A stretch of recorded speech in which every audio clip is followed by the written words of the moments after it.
இது வந்து பார்த்தீங்க அப்படின்னா NISCL அசிஸ்டண்ட் ப்ரிலிம்ஸோட ஸ்கோர் கார்டு. ஸோ என்னோடய ஷிஃப்ட் வந்து 27 ஜனவரி மந்த்து ஃபஸ்ட்டு ஷிஃப்ட்டு.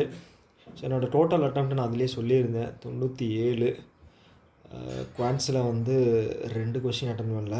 இங்கிலீஷில் வந்து என்னால் வந்து கான்ஃபிடென்ட் இல்லை ஒரு கொஷினில், அதனால் நான் அதை ஸ்கிப் பண்ணிட்டேன் அப்படின்னு சொல்லியிருந்தேன். ஸோ நான் எக்ஸ்பெக்ட் பண்ணது வந்து பார்த்துட்டிங்க அப்படின்னா ஒரு 4 கொஷின் வந்து தப்பாகும், 92 மார்க் அப்படிங்கிறது வரும்னு சொல்லியிருந்தேன். இப்போ டோட்டல் மார்க் வந்து பார்த்துட்டிங்க அப்படின்னா 90.5 90.5.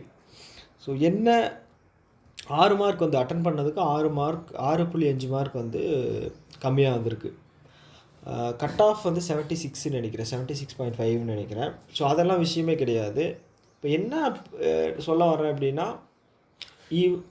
சப்போஸ் நம்ம வந்து 75 அட்டன் பண்ணுறோம் அப்படின்னா அதில் எவ்வளோ பர்சன்டேஜ் வந்து அக்யூரசி இருக்குது அப்படிங்கிறது தான் விஷயமே தவிர, இப்போ நான் 90 95 எடுக்கிற இது வந்து கிடையாது. ஸோ இங்கிலீஷில் பார்த்துட்டிங்க அப்படின்னா 29 அட்டன் பண்ணி 23.25 தான் வந்திருக்கு.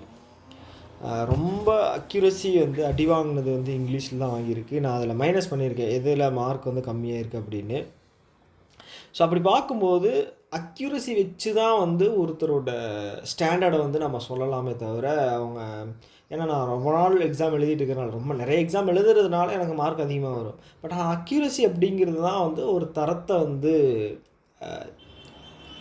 ஒருத்தரோட பர்ஃபார்மன்ஸை ஜட்ஜ் பண்ணுறதுக்கான ஒரு அளவுகோல்னு சொல்லலாம். ஸோ அந்த வகையில் இங்கிலீஷில் எனக்கு வந்து மார்க் கம்மியாக வந்திருக்கு.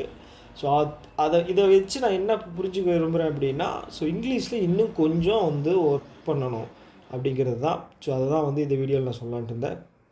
ஸோ NISCLோட மெயின்ஸ் வந்து 2ஆம் தேதி போட்டிருக்காங்க. எனக்கு வந்து பார்த்துட்டிங்க அப்படின்னா நாமக்கல் டிஸ்ட்ரிக்டில் வந்து ஒரு காலேஜ் போட்டிருக்காங்க, நாமக்கல் டு சேலம் வழியில் இருக்கிற ஒரு காலேஜ். என்ன பிரச்சனை அப்படின்னா, எங்கே வேணால் போட்டுக்குங்க, ஆனால் காலையில் 8 மணிக்கு போடுறீங்க அப்படின்னா எப்படி வந்து அட்டன் பண்ண முடியும் அப்படிங்கிறது தான் ஒரு கேள்வி. ஸோ அது சிட்டிக்கு அவுட்டரில் இருக்குது, ஒரு 30 கிலோமீட்டர் அவுட்டரில் இருக்குது. ஸோ எப்படி போய் என்ன பண்ணுறது அப்படிங்கிறது கொஞ்சம் என்ன சொல்கிறது, ஒரு அட்வென்ச்சரான ஒரு விஷயமாக தான் இருக்க போகுது. பார்ப்போம். ஓகே. ஸோ உங்களோட சப்போஸ் நீங்கள் போகிறீங்க அப்படின்னா, மெயின்ஸ்க்கு போகிறீங்க அப்படின்னா உங்களோட ப்ரிலிம்ஸ் ஸ்கோர் என்ன அப்படிங்கிறத கமெண்ட்டில் வந்து சொல்லுங்கள்.